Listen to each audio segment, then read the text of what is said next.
Eu queria tratar de um assunto, hoje tem pesquisa, hoje deve sair pesquisa à noite, Datafolha, que é a primeira pesquisa que realmente captura, com todos os entrevistados, o efeito do debate. É a primeira, porque todas as outras divulgadas ou não tem, ou encerra o campo no dia 28, foi o dia do debate, domingo, e portanto o debate foi à noite, ninguém foi entrevistado depois daquilo, ou então tem uma parte dos entrevistados que foi ouvido depois do debate, mas uma parte importante que foi ouvida antes. Não tem nenhuma pesquisa que saiu que tenha ouvido todo mundo depois do debate. Então agora a gente vai ter uma ideia dos debates, ou seja, as pesquisas elas medem até o momento o efeito das entrevistas que os candidatos a presidente andaram dando por aí. Mas agora a gente vai poder ter hoje à noite, então amanhã a gente vai poder discutir isso aqui, o efeito do debate. Mas o que já se sente no ar, e os analistas falam sobre isso, é que o primeiro turno, uma vitória em primeiro turno, que sempre se discutiu, ou a partir de algum momento começou a se discutir, ela se torna uma vitória mais improvável, né? E quando a gente fala que é uma vitória mais improvável, pode ficar no ar, né? Porque o sonho do Lula, o sonho do Bolsonaro é vencer a eleição no primeiro turno, né? Mas fica no ar uma pergunta: será que isso é bom para o Brasil? Né? Será que isso é bom para o Brasil? Para o candidato pode parecer extraordinário, né? Mas o que significa Lula ou Bolsonaro vencerem no primeiro turno? E, portanto, podemos deduzir, numa outra pergunta, ou um raciocínio, qual é o lado bom do segundo turno? Por que esse tal de segundo turno, né? Todos os candidatos que venceram no primeiro turno venceram no segundo turno. Então, bastaria você pegar quem ganhou e falar, pô, já ganhou mesmo, né? Não houve virada. Em nenhuma das nossas 8 eleições houve virada, né?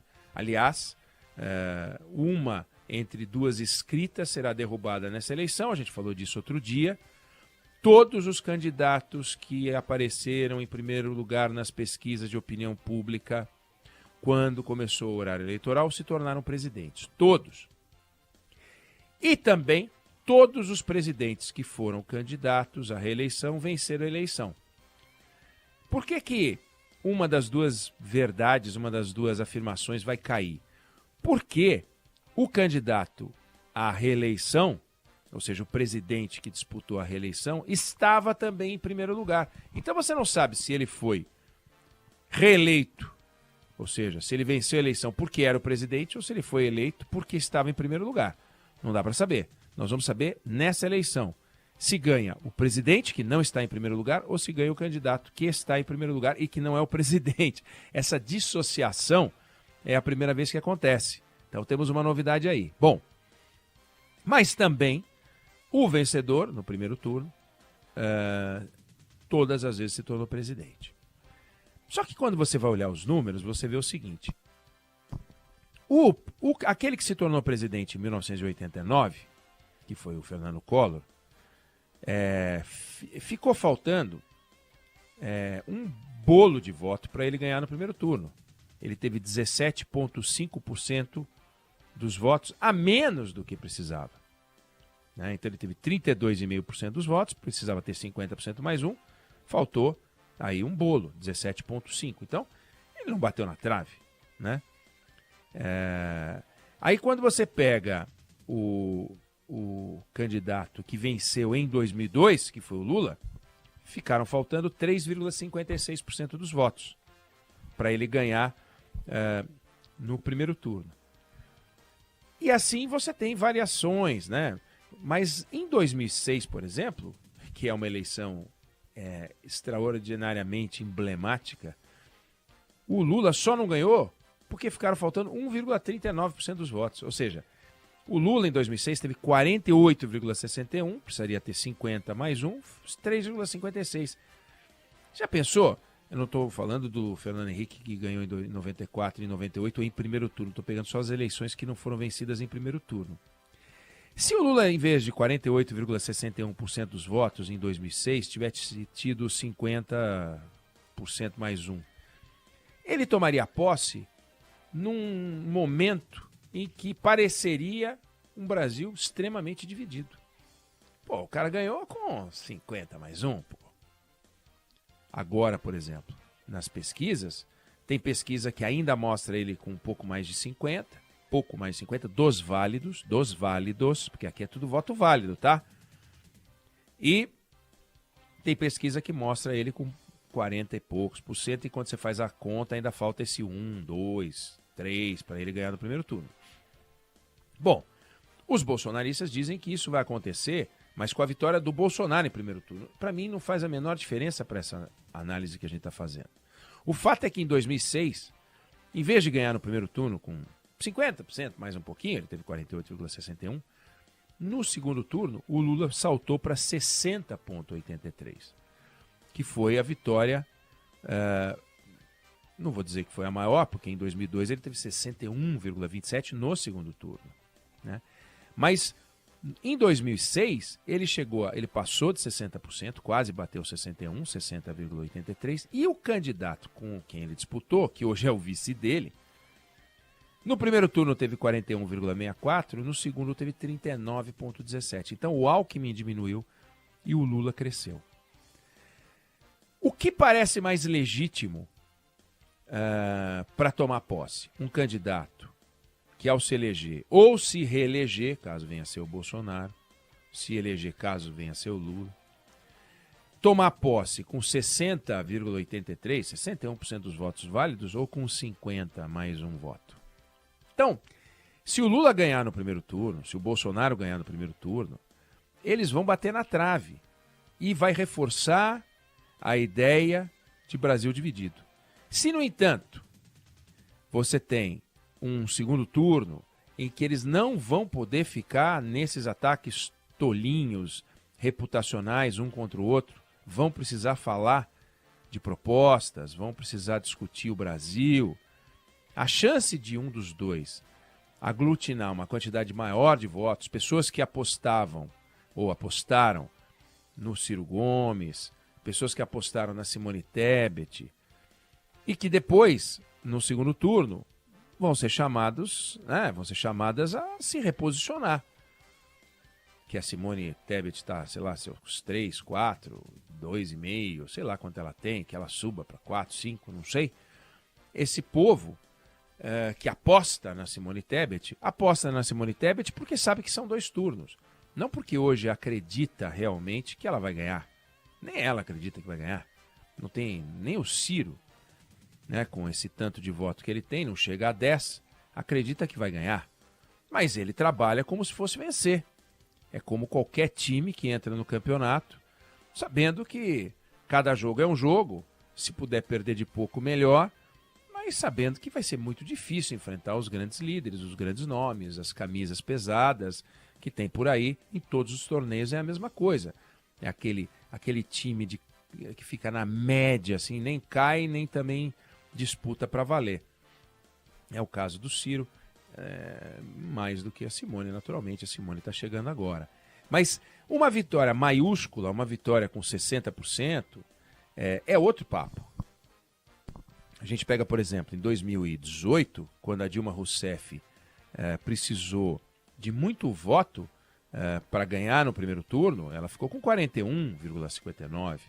Ela precisou muito voto. Mesmo fazendo uma campanha pesada, ela chegou a 51,64%. Ou seja, ela só passou 1,5 ponto, 1,64 do que precisava.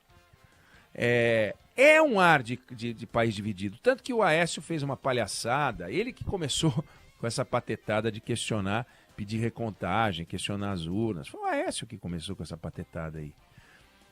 Mas criou-se a ideia do Brasil dividido. Foi a eleição mais apertada destas de segundo turno, porque o Bolsonaro chegou a 55,13, tendo obtido 46,03 no primeiro turno, né? E o Collor ficou com 53,03, tendo obtido 32,5, como eu falei. Quer dizer, o Collor sai de 1/3 dos votos para metade mais um pouquinho dos votos. Então, o segundo turno, ele dá a oportunidade, não significa que isso vai acontecer necessariamente, basta ver que a Dilma, com o primeiro turno, do primeiro para o segundo, né, ela só conseguiu passar 1 ponto e pouquinho da metade necessária, mais um, mas você tem uma vitória maiúscula do Lula em 2006, passando dos 60%, outra vitória maiúscula, passando dos 60% também em 2002. E isso dá ao Lula ou ao Bolsonaro uma chegada ou uma permanência mais sólida para seguir em frente.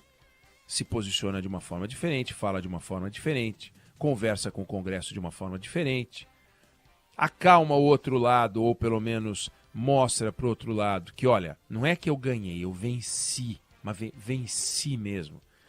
Agora, quando vem 51,64, é aquilo, a Dilma levou, ponto para ela, né? Já tinha ganho em 2010, ganhou de novo em 2014 e deixou para trás o cacicão, né? O Aécio Neves, o cacicão, né? Aquele que, quando falava naquele tempo, ele parecia que era o Dom Pedro, né?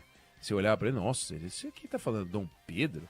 Não, era um cacique do Tucano que na época, nossa, se achava o rei, né? Mas não funcionou. Então, a importância, e é isso que eu queria deixar claro, quer dizer, o sonho do Lula, né? O sonho do Bolsonaro é vencer a eleição já no primeiro turno. Porque abrevia a competição, porque acalma o coração dos mais apaixonados, etc. Mas não é bom para o Brasil que eles debatam mais e debatam alguma coisa que não foi debatida em primeiro turno? Alguma discussão já foi esgotada neste momento? Claro que não. Está cheio de discussão que precisa ser feita. Então, as vantagens o segundo turno é como se fosse o nosso turno. O turno em que os grandalhões vão para lá e vão ter que se submeter às nossas curiosidades, aos nossos interesses, aos nossos pontos de debate. E quando eu digo nosso, não é nosso da imprensa, é nosso da sociedade brasileira, ao contrário de uma vitória em primeiro turno, como aconteceu com o Fernando Henrique em 94 e em 98, que de repente você fala, acabou. Mas eu ia perguntar umas coisas, não vai. Poxa, mas em 94 talvez a gente pudesse confrontá-lo com, no caso era o PT de novo, no caso era o Lula, que disputou todas, menos a de 18.